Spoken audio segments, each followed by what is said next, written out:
Dear students, अस्सलामु अलैकुम। मेरा नाम है इश्तियाक अहमद समीर और मैं आपको खुशामदीद कहता हूँ डॉक्टर ए.क्यू. खान अकेडमी के ऑफिशियल यूट्यूब चैनल पे। आज हम डिस्कस करने जा रहे हैं 9th क्लास की केमिस्ट्री का अपना चैप्टर नंबर 1 का लेक्चर नंबर 7 और आज हमारा टॉपिक है the difference between atomic number and mass number. Atomic number और मास नंबर के दरमियान फ़र्क। एटॉमिक नंबर और मास नंबर के दरमियान बुनियादी तौर पर 3-4 फ़र्क हमारे कोर्स के अंदर मेंशन किए गए हैं, उनको हम अंडरस्टैंड करने की कोशिश करेंगे।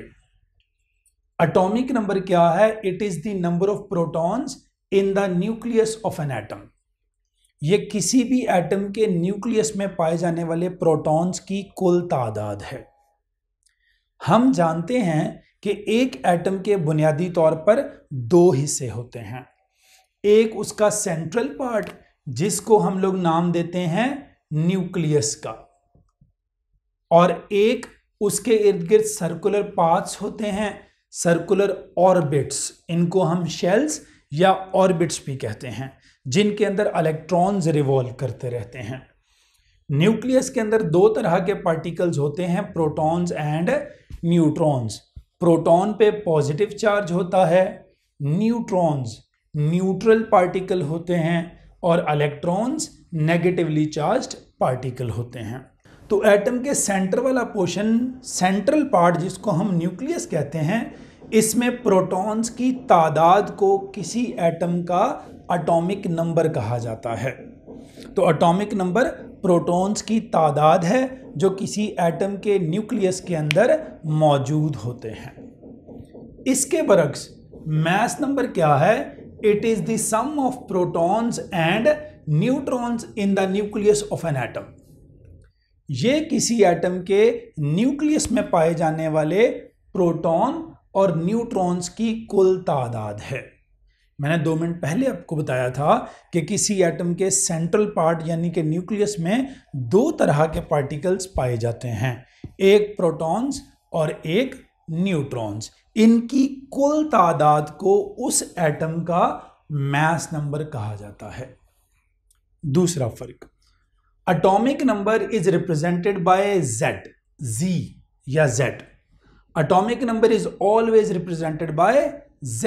एटॉमिक नंबर को Z या Z से रिप्रेजेंट किया जाता है, लिखा जाता है। मास नंबर को हमेशा A से रिप्रेजेंट किया जाता है।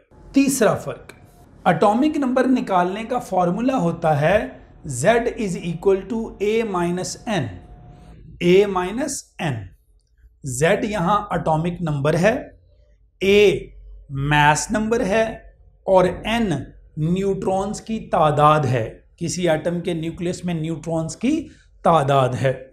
अगर हमें किसी एटम का एटॉमिक मास या मास नंबर A पता हो और उसके न्यूक्लियस में न्यूट्रॉन्स की तादाद पता हो, तो हम न्यूट्रॉन्स की तादाद को A यानी के मास नंबर में से माइनस करके एटॉमिक नंबर ला सकते हैं।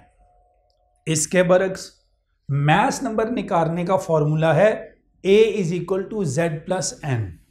यहीं से आप N इस तरफ ले आए तो ये प्लस हो जाएगा माइनस से, तो A will be equal to Z plus N। तो मास नंबर का फार्मूला हुआ A is equal to Z plus N। Atomic number में N ऐड कर दें, प्रोटॉन प्लस न्यूट्रॉन। ये बुनियादी तौर पर देखें वही चीज़ है, proton plus neutron. Z atomic number था, atomic number number of proton था, तो proton plus neutron mass number. चौथा फर्क, atomic number is generally less than mass number. Atomic number अमूमन मास नंबर से छोटा होता है। जितने भी एलिमेंट्स 118 पाए जाते हैं, इन मेजॉरिटी एलिमेंट्स में एटॉमिक नंबर हमेशा उनका छोटा होता है और जो मास नंबर होता है वो क्या होता है? बड़ा होता है, सिवाय एक केस के, हाइड्रोजन। हाइड्रोजन का एटॉमिक नंबर भी 1 होता है और मास नंबर भी 1 होता है, क्योंकि उसमें न्यूट्रॉन नहीं होते, प्रोटॉन प्लस न्यूट्रॉन। हाइड्रोजन में एक प्रोटॉन होता है तो एटॉमिक नंबर 1, न्यूट्रॉन कोई नहीं होता तो 1 + 0 1। जो मास नंबर होता है it is generally greater than atomic number, ये एटॉमिक नंबर से अमूमन क्या होता है, बड़ा होता है। क्यों? क्योंकि इसमें प्रोटॉन के साथ न्यूट्रॉन भी ऐड हो जाते हैं, तो जब न्यूट्रॉन ऐड हो जाते हैं तो ये नंबर क्या हो जाता है, बड़ा। सिवाय एक केस के, पहले भी मैं बता चुका हूँ, हाइड्रोजन के, जहाँ एटॉमिक नंबर और मास नंबर जो है वो क्या होते हैं, इक्वल, क्योंकि हाइड्रोजन के अंदर जो है वो न्यूट्रॉन नहीं पाए जाते। ये थे 4 बुनियादी डिफरेंसेस। एग्जाम्पल्स की तरफ आएं।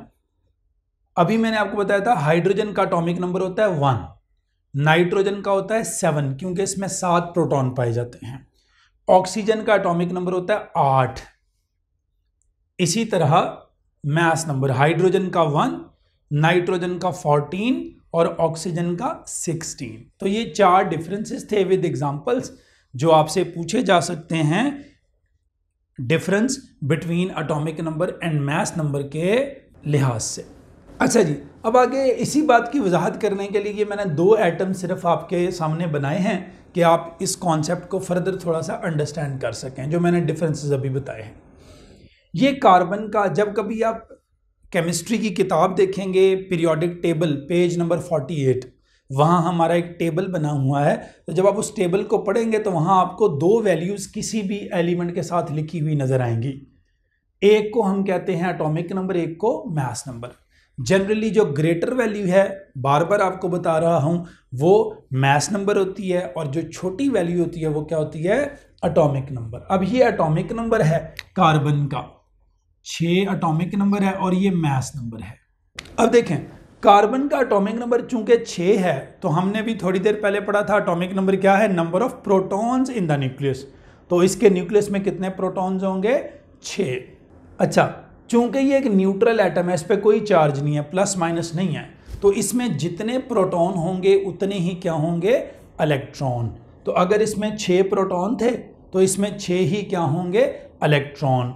2 ये पहले शेल में बनाए हुए हैं और 4 दूसरे शेल में, तो ये इसके इलेक्ट्रॉन्स हैं। तो 6 इसमें क्या हैं, 6 इसमें प्रोटॉन्स हैं, 6 ही इसमें इलेक्ट्रॉन्स हैं। जितने प्रोटॉन हो उतने ही इलेक्ट्रॉन होते हैं एक न्यूट्रल एटम में, इस पर कोई चार्ज नहीं है, ये न्यूट्रल है। एटम न्यूट्रल होता है क्योंकि उसमें इलेक्ट्रॉन प्रोटॉन इक्वल होते हैं। अक्सर औकात ये सवाल भी पूछा जाता है, why is atom neutral, because it contains equal number of electron and proton, जितना पॉजिटिव चार्ज उतना नेगेटिव, इस वजह से फिर ये क्या होगा, न्यूट्रल। तो प्रोटॉन और इलेक्ट्रॉन हमने निकाल लिए, 6 प्रोटॉन एटॉमिक नंबर से प्रोटॉन निकले, उतने ही इलेक्ट्रॉन, 2 और 4 6। न्यूट्रॉन कैसे निकलेंगे, न्यूट्रॉन निकालने का तरीका होता है A माइनस जी। आप यहीं से फार्मूला बना सकते हैं, ठीक है जी। न्यूट्रॉन निकालने हो तो ये जी उस तरफ ले जाएं, A माइनस जी हो जाएगा, A minus Z is equal to N हो जाएगा। तो A में से जी यानी कि मास नंबर में से एटॉमिक नंबर माइनस करें, mass number 12, atomic number 6, 12 minus 6 6, तो इसमें न्यूट्रॉन भी कितने आ जाएंगे, 6। इसी तरह देखें, और एग्जांपल आपके सामने लिखी हुई है क्लोरीन की। क्लोरीन का एटॉमिक नंबर है 17 और मास नंबर है 35। Atomic number 17, it means it will have 17 protons. तो इसमें 17 क्या हैं, प्रोटॉन, क्योंकि इसका एटॉमिक नंबर 17 है। जितने प्रोटॉन होंगे उतने ही क्या होंगे, इलेक्ट्रॉन, क्योंकि ये न्यूट्रल एटम है। तो 17 प्रोटॉन हैं तो 17 ही क्या होंगे, इलेक्ट्रॉन होंगे। और न्यूट्रॉन निकालने का तरीका मैंने आपको बताया था भी, कैसे निकालते हैं, mass number minus atomic number, mass number minus atomic number. 35 minus 17 equal to 18, तो 18 इसके अंदर क्या आ जाएंगे, न्यूट्रॉन। तो ये था इलेक्ट्रॉन, प्रोटॉन और न्यूट्रॉन्स निकालने का तरीका। अब यही इलेक्ट्रॉन उसके मौजूद हैं, पहले शेल में 2, दूसरे में 8, तीसरे में 7, तो 2 8 10 और 7 17। ये शेल्स में कैसे इलेक्ट्रॉन आते हैं, ये इंशाल्लाह चैप्टर नंबर 2 में हमारा लास्ट टॉपिक होगा, एंड पे जाके कहीं इलेक्ट्रॉनिक कन्फिग्रेशन, तो वहां उसकी तफसीलात पढ़ेंगे। अच्छा जी, how to calculate electron, proton, neutron from their atomic number और मास नंबर। अगर किसी एटम या आयन का एटॉमिक नंबर आपको दिया गया है, मास नंबर आपको दिया गया है, तो आप उससे किस तरह इलेक्ट्रॉन, प्रोटॉन या न्यूट्रॉन निकालेंगे। ये भी अक्सर MCQs और शॉर्ट क्वेश्चंस में पूछा जाता है। मैं आपको मिसाल से समझाता हूँ। ये एक एलिमेंट है uranium, you for uranium, atom bomb में भी यूज होता है। इसका एटॉमिक नंबर Z, ये 92 इसका एटॉमिक नंबर है और 238 इसका मास नंबर है। मैंने पहले भी कहा था जो छोटा होगा वो एटॉमिक नंबर होगा और जो बड़ा होगा वो मास नंबर होगा। अब ये इसका एटॉमिक नंबर है। What is atomic number? Number of protons. तो प्रोटॉन्स इसमें कितने होंगे? 92। प्रोटॉन पे पॉजिटिव चार्ज होता है इसलिए लिखा हुआ है, आप नाम भी लिखें तो कोई इशू नहीं है। Number of protons 92। चूंकि ये न्यूट्रल है, इस पे कोई चार्ज नहीं है प्लस माइनस, तो जितने प्रोटॉन उतने इलेक्ट्रॉन, 92 इलेक्ट्रॉन्स। और न्यूट्रॉन्स निकालने का तरीका मैंने अभी बताया था, कैसे निकलेंगे? A minus Z, A minus Z, mass number minus atomic number 146। तो इसमें कितने न्यूट्रॉन्स होंगे? 146। इसमें से ये माइनस करें। अच्छा, ये तो न्यूट्रल एटम्स में इलेक्ट्रॉन, प्रोटॉन, न्यूट्रॉन निकालने का तरीका था। कभी आपसे ये भी पूछा जा सकता है कि आयंस के अंदर इलेक्ट्रॉन, प्रोटॉन, न्यूट्रॉन बताएं कितने होंगे। तो उसका भी एक आसान सा तरीका है, लेकिन उसे समझने से पहले एक बात समझें। आयंस दो तरह के होते हैं, पॉजिटिव और नेगेटिव। एक पॉजिटिव आयन होता है, ये इलेक्ट्रॉन लूज करने से बनता है। कोई एटम जब इलेक्ट्रॉन खारिज करे तो पॉजिटिव आयन बनता है, गेन करे, एब्जॉर्ब करे, जज़ब करे तो नेगेटिव आयन बनता है। ये बात आपने याद रखनी है। किसी आयन पे जितना प्लस चार्ज लिखा होगा, इट मीन्स उसने उतने इलेक्ट्रॉन्स खारिज किए हुए हैं। जितना माइनस चार्ज लिखा होगा, इट मीन्स उसने उतने इलेक्ट्रॉन गेन किए हुए हैं। इस बात को आपने याद रखना है। अब देखिए मिसाल आपको देता हूं, सोडियम आयन +1, Na+1। +1 का मतलब क्या है? सोडियम ने एक इलेक्ट्रॉन खारिज किया हुआ है। ये इसका एटॉमिक नंबर है, ये इसका मास नंबर है। एटॉमिक नंबर क्या है? 11। इट मीन्स इसमें 11 क्या है? प्रोटॉन। Proton atomic number 11।